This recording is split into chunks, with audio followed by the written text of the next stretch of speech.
Hi hello welcome. நம்ம இன்றைக்கி முட்டை குழம்பு தான் பார்க்க போகிறோம். வீடியோவுக்கு போகிறதுக்கு முன்னாடி this video sponsor by mod shopping app. This is the best app. வாங்க நம்ம என்னென்ன தேவை அப்படின்னு பார்க்கலாம். முட்டை அவிச்சு வச்சுருக்கேன், உருளைக்கிழங்கு அவிச்சு வச்சுருக்கோம், தேங்காய் ஆட்டி வச்சுருக்கோம், கொத்தமல்லி, தக்காளி, வெங்காயம், புளி ஊற வச்சுருக்கோம். அவ்வளோதான் என்னென்னா இன்க்ரீடியன்ட்ஸு. இப்போ என்னது அப்படின்னா நம்ம நல்ல சட்டியை என்னென்னா காய வச்சுக்கலாம்.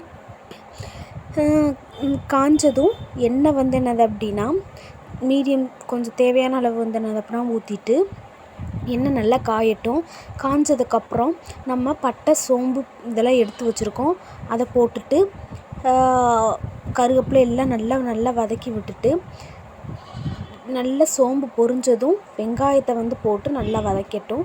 வெங்காயம் நல்லா வதங்கினதும் நம்ம நறுக்கி வச்சுருக்க தக்காளியையும் என்னென்னா ஆட் பண்ணிக்கலாம். இது நல்லா பொரிஞ்சு வரட்டும். சின்ன வெங்காயம் தான் என்னது அப்படின்னா குழம்புக்கு நல்ல ஒரு டேஸ்ட் கொடுக்கும். இப்போ நல்லா வதங்கிருச்சு பொன்னிறமாக. இப்போ நம்ம எடுத்து வச்சுருக்க தக்காளியை என்னது அப்படின்னா ஆட் பண்ணிக்கலாம். ஆட் பண்ணி நல்லா என்னது அப்படின்னா வதக்கி விட்டுறலாம். தக்காளி நல்லா வதங்குறதுக்கு நம்ம எப்பயும் சேர்க்குற மாதிரி கொஞ்சோண்டு உப்பு ஆட் பண்ணி நல்லா வதங்கிடட்டும்.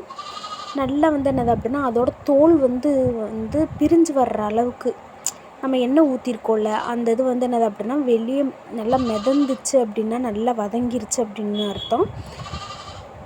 நல்லா வதங்கட்டும். அப்புறம் நல்லா வதங்கினது எண்ணெய் நல்லா பிரிஞ்சு வந்துருச்சு. இப்போ என்னது அப்படின்னா நம்ம அரைச்சி வச்சுருக்க வெள்ளைப்பூடும் தேங்காயும் சேர்த்து அரைச்சி வச்சுருக்கோம். அதை என்னது அப்படின்னா ஆட் பண்ணிக்கலாம். தனியாகவும் தட்டி போடலாம். நான் ஒரே தான் என்னது அப்படின்னா தேங்காயும் வெள்ளைப்பூடும் சேர்த்தே என்னது அப்படின்னா அரைச்சி வச்சுருக்கேன். அது நல்லா கொஞ்சம் இதோடு சேர்ந்து வதங்கட்டும்.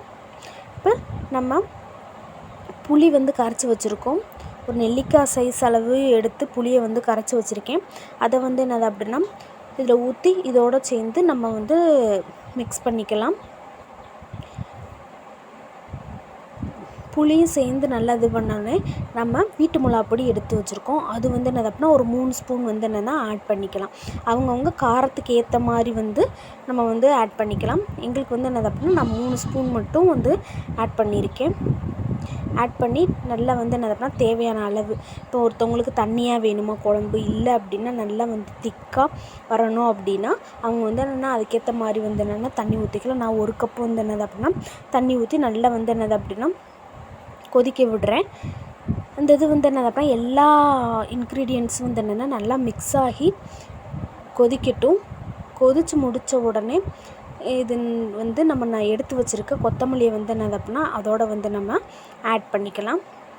இதில் கொத்தமல்லியை ஆட் பண்ணிட்டோம் அப்படின்னா கொத்தமல்லியோட ஃப்ளேவரும் இந்த குழம்புல நல்லா மிக்ஸ் ஆகிரும். இப்போ நம்ம கொதித்த உடனே இப்போ நம்ம இதை ஹை ஃப்ளேமில் வச்சு நல்லா கொதிக்க விடலாம். கொதித்து அதோட பச்சை வாசனை போன உடனே நம்ம 2 முட்டை தனியாக எடுத்து வச்சுருக்கோம். அதை என்னதுன்னா உடச்சி ஊற்றிக்கலாம். அதில் உடச்சி ஊற்றினோம் அப்படின்னா அதோட டேஸ்ட் என்னென்னா இன்னும் கொஞ்சம் நல்லா இருக்கும். இப்போ இந்த 2 முட்டை என்னது அப்படின்னா அதில் உடச்சி ஊற்றிக்கலாம். உடச்சி ஊற்றியாச்சு. இப்போ நல்லா கொதித்து வந்தோடனே அந்த முட்டையை என்னது அப்படின்னா அதில் பாயில் ஆகி நல்லா ஆயிருக்கும்.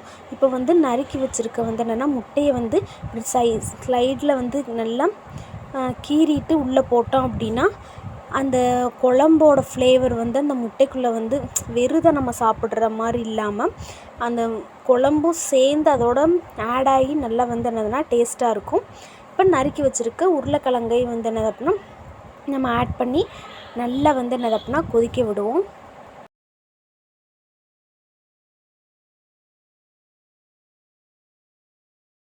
இப்போ இது என்னது அப்படின்னா நல்லா எல்லாத்தையும் போட்டாச்சு. நம்மளுக்கு தேவையான திக்னஸ் வர்ற வரையும் என்னது அப்படின்னா நம்ம நல்லா கொதிக்க விட்டு வற்ற விட்டுருவோம். அடுத்து அவ்வளோதான், நம்மளுக்கு தேவையான திக்னஸ் வந்தோடனே நான் ஆஃப் பண்ணிவிட்டேன். இதுதான் சுவையான முட்டை குழம்பு ரெடி. இந்த வீடியோ பிடிச்சிருந்தால் லைக் பண்ணுங்கள், ஷேர் பண்ணுங்கள், கமெண்ட் பண்ணுங்கள்.